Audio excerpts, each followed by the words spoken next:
time for you to film a view from a shed. Do I have to?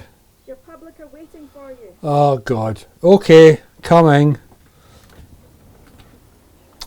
Hello and welcome to View from a Shed. Okay, what should we do today? Okay, I think I know what we're going to do today. If you just follow me.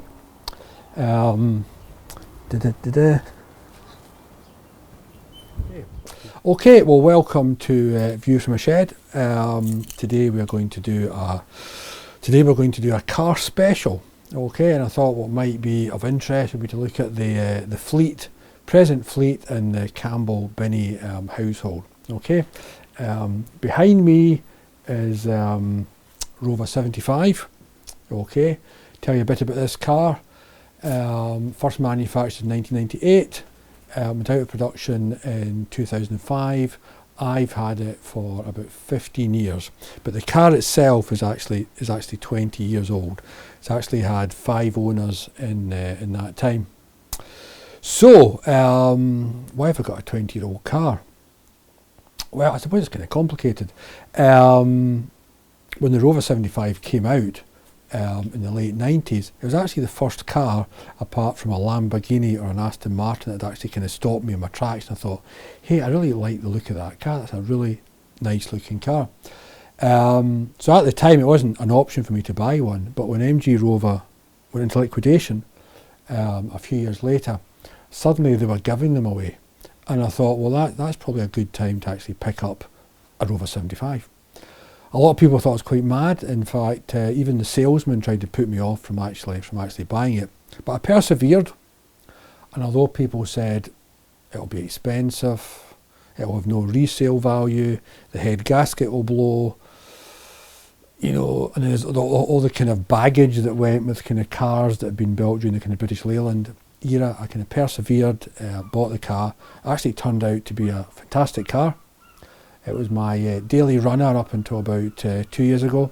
Myself and Laura drove it all the way from Fife all the way to Land's End and back in 2006. We've had it up in the Highlands. We've had it all over the country. So as a long distance cruiser, it's fantastic. And when the car was younger, I mean, you could certainly be hitting 70, beyond 70 on the motorway, and it was so quiet. In fact, some motoring journalists actually called it the kind of baby Bentley. Probably that's the reason why. But of course, as cars get older, things begin to go wrong and things have to be fixed, and they have to be, they do get a bit more expensive. And to be honest, this particular model almost went to the big scrap yard in the Sky last summer, because basically there was going to be kind of serious money to get it through its MOT. But I have a very good mechanic called John Leslie, and he's done a lot of fantastic work on this vehicle, including doing the dreaded timing belt replacement, which is a big expensive job on a Rover 75. And he managed to get the kind of parts bill right down to get the car through its MOT. So we got it through its MOT last summer, and the car has lived to fight another day. Long-term future of the car, I don't really know. At the moment, it's not actually worth a lot of money, but it is approaching kind of near classic status, so prices will begin to rise. So anybody out there looking for a bargain Rover 75 could possibly make me an offer. Anybody wants to contact the guys in Car SOS, definitely give that a go. The car could certainly do with some major work, including a new paint job. But whether I keep it or don't keep it is still kind of open to question. So anyway, let's have a wee look at the Rover 75. I will switch it on, and we could have a look inside the bonnet. So there's the car's engine, which is the Rover KV6 2-cylinder, also used on Land Rovers. So it's quite a big engine, and the engine bay is actually quite small, which can sometimes prove quite frustrating. So anyway, I'll just switch the engine off so you can hear me a bit better.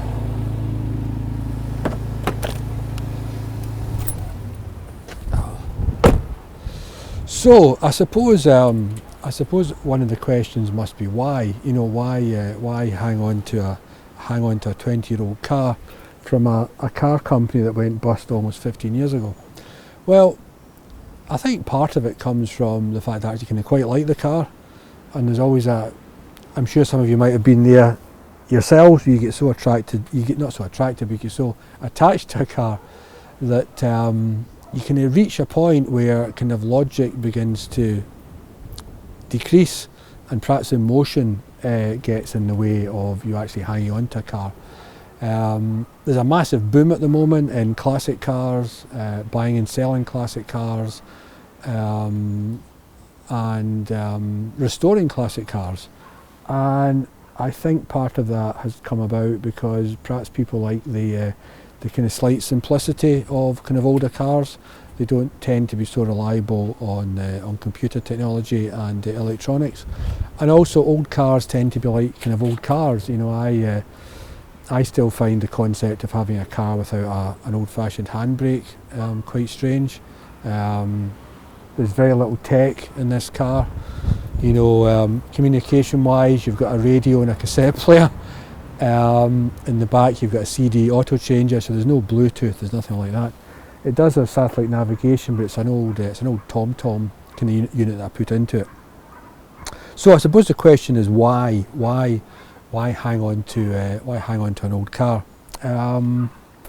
I think one reason is because personally I've had a long-standing relationship with British Leyland and all the kind of companies that came in the wake of British Leyland.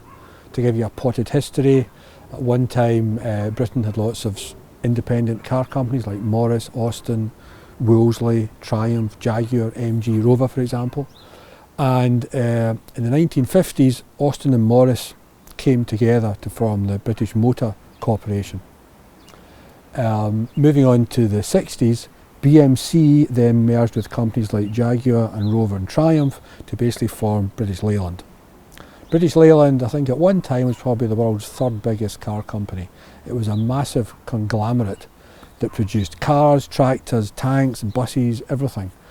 But therein lay the problem with British Leyland. British Leyland was so big and it was so unwieldy, and once it became nationalised in the 70s, because it was on government control, it ceased to be able to develop naturally in, say, the way that a BMW company did. BMW to this day remains a family-owned private car company in Germany. I think that's one reason why it's been so successful, because there's not been government interference, there's not been bureaucratic interference, and generally speaking, relations between workforce and management at BMW have been very good, and BMW has been free to basically go on and become one of the world's premier and best car companies. Rover, for example, did not have that luxury. Rover was like that in the 60s, very innovative, the Rover company in the 1960s, but once it became consumed within British Leyland in the 1970s, it very much kind of lost its identity. Industrial action, strike action, kind of ruined British Leyland's reputation, and I think a lot of people very much lost faith in British Leyland during that era. My late father, who was incredibly loyal to BMC and then British Leyland, he, right through the 70s, kept buying British Leyland cars because he felt a kind of patriotic duty to basically buy British. But even he, by the late 70s, he'd bought himself a brand new Rover 3.5. I remember all the electrics went. We were in Yorkshire visiting relations, and the windows were basically jammed open. So we basically had to make a 5-hour journey from Yorkshire back to Scotland in that kind of freezing cold car. And I think at that point he lost faith in British Leyland, and he then moved on to Saab. And within the Saab 900 Turbo and the Saab 900, he found the kind of quality which he'd previously found in cars like Wolseley's and Rovers. So that's my kind of relationship with kind of the Rover heritage, because as a boy I was often in British Leyland showrooms. I would drive the salesman mad by stealing all the brochures. I used to have a massive collection, asking lots of questions, and I have either driven or travelled in a whole range of British Leyland heritage cars, from the Wolseley 6, Wolseley 1885, Triumph Dolomite Sprint, Toledo, Austin Princess, various Allegros, various Minis, Mini Clubman, what other ones? Morris Oxford, Morris Minor, Morris Traveller, and there'll be a few other cars there. So I've certainly kind of driven or been a passenger in these cars. In my working life, when I was a cameraman, when I worked for Strathclyde Region, we had a minivan, and then we had a Morris Ital van. So even in my kind of industrial life, I've kind of been involved in those kind of cars. So anyway, Rover 75. This was, to cut a long story short, British Leyland metamorphosised into Austin Rover. Austin Rover, reasonably successful in the 80s, moving into the 90s, quite successful. BMW took over the Rover Group in the 90s, and being BMW and being very Teutonic and very logical in how they approached car manufacturing, BMW took the view, Rover has lost its way, but what is the essence of a Rover car? How can we recapture a Rover? Rovers back in the day, particularly the P4s and the P5s, were regarded as high quality, very robust cars, very reliable cars, almost like a kind of gentleman's car. And when they thought about the Rover 75, BMW really wanted to get back to that kind of point. How can we kind of recreate the traditional Rover car? They took a similar philosophy to Mini. Mini has been very successful. BMW defined the essence of Mini and relaunched Mini. And Rover 75 and Mini were both developed at the same time with the same teams at Rover and BMW. Mini has gone on to have massive success. The Rover 75, possibly not.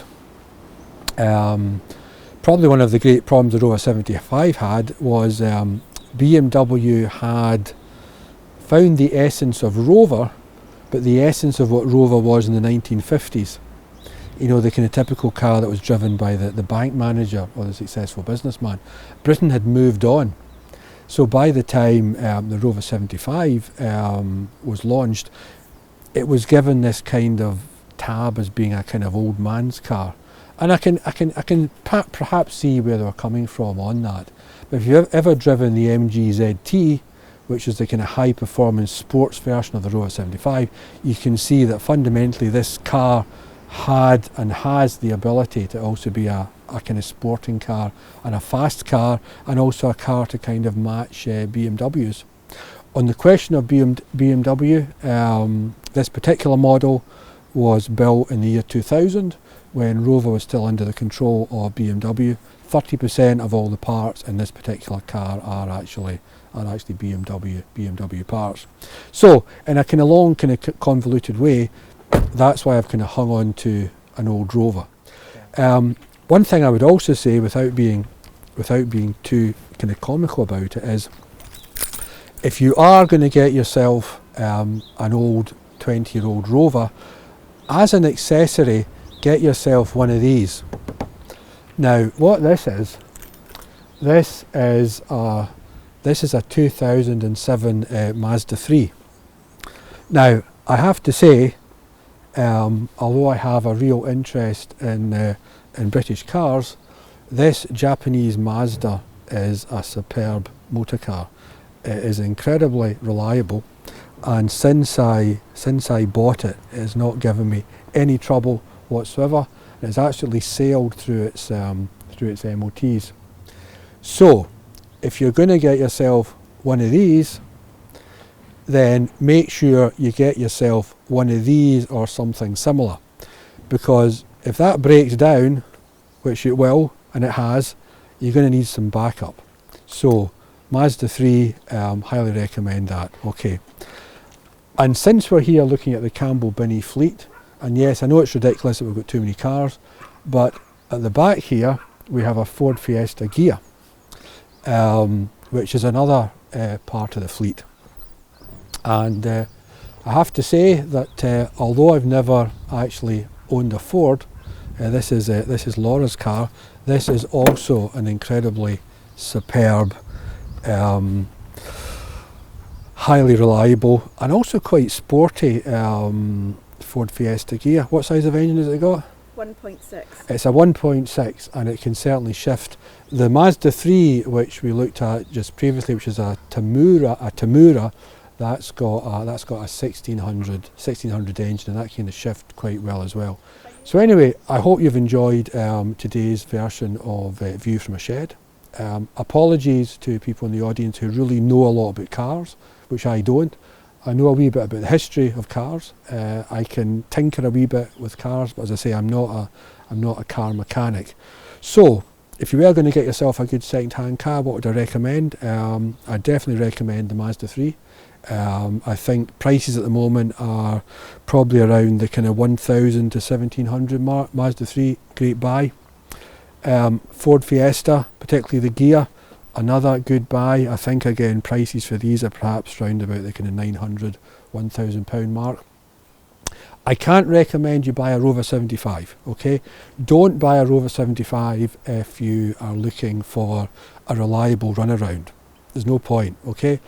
But if you're looking for a passion car, if you're looking for a project, if you're looking for a car where you actually kind of turn up at a function and people suddenly look at you and go, what the heck, then this is the kind of car you might want to get. I have actually had situations, I've actually kind of driven to weddings up to a hotel, and there's been some really impressive BMs, Audis and Mercs in the car park, and I've actually been approached by a group of usually older gentlemen who actually come up to me and say, I really like your car. So never happened on the Mazda 3, but has happened on the Rover 75. So anyway, if you are deciding to get one, certainly have a great think about all these things.